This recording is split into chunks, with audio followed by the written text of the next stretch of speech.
In Unit 3, Period 3, we're going to talk about Section 3, and this is the ideological aspects leading up to the Revolutionary War.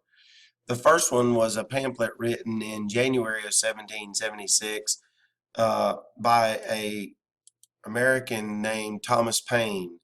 And Thomas Paine wrote a pamphlet called Common Sense. The success of Common Sense was based on the fact that it was small enough to be published in large numbers, and then it was distributed among all 13 of the colonies.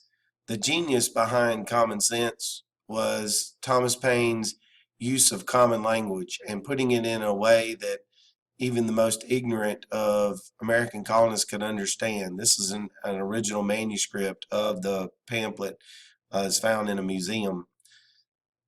There were many arguments used by Thomas Paine in Common Sense, and I'm going to discuss three of them with you.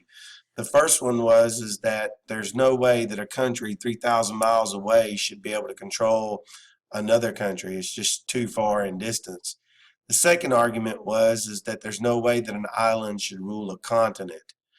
Great Britain, England is on an island, and the colonies were part of a very large continent. And then third was the idea that England liked to refer to herself as the mother country, and Thomas Paine used the argument that no mother would treat her children the way England was treating us. So this was in January of 1776, and it was distributed across all 13 colonies. The second document that came in July of 1776 was written by a committee of men that included Thomas Jefferson, Benjamin Franklin, John Adams, and these gentlemen declared our independence from England. I like to think of this as a divorce document, a separation document. We do not have an official war until this document was written and signed. This is the original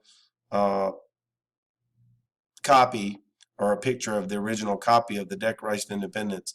Just for fun, notice the large signature down at the bottom here of John Hancock. John Hancock was probably one of the more aggravated men with the king, and he said that he wrote his name large enough on there that the king could read his signature without his eyeglasses. The Declaration of Independence is organized into three parts. It has a specific language to it and organization to it. The first is the preamble, and in the Declaration of Independence it uses the words to dissolve the political bands. So think of political bands like a ring of someone who's married, and when you take this off and get rid of it, then that symbolically is the end of the marriage. And that's basically what Thomas Jefferson is saying in the preamble to the Declaration of Independence, which is the purpose of the document. And the purpose was to dissolve the political bands. And then he goes on in the opening paragraph and then into the main body of the essay, and he lists self-evident truths.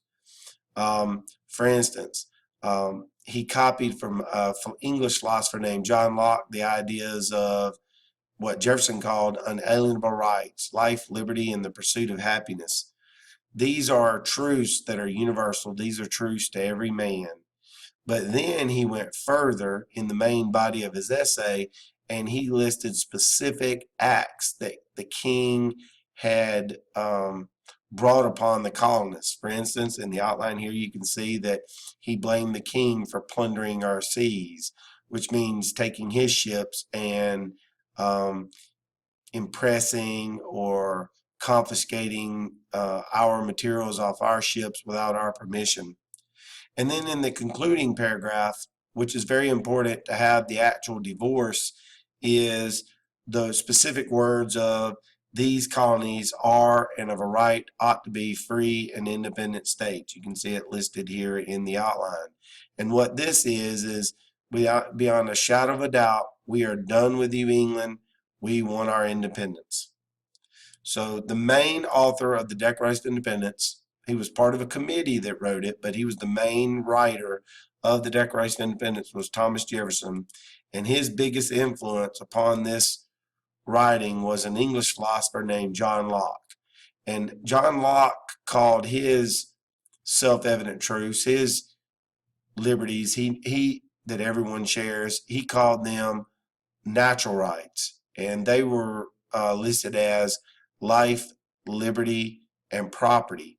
Jefferson did change from property in his document to pursuit of happiness, because he disagreed with Locke that all people deserve property. And this concludes period 3, section 3, over ideological aspects leading up to the Revolutionary War.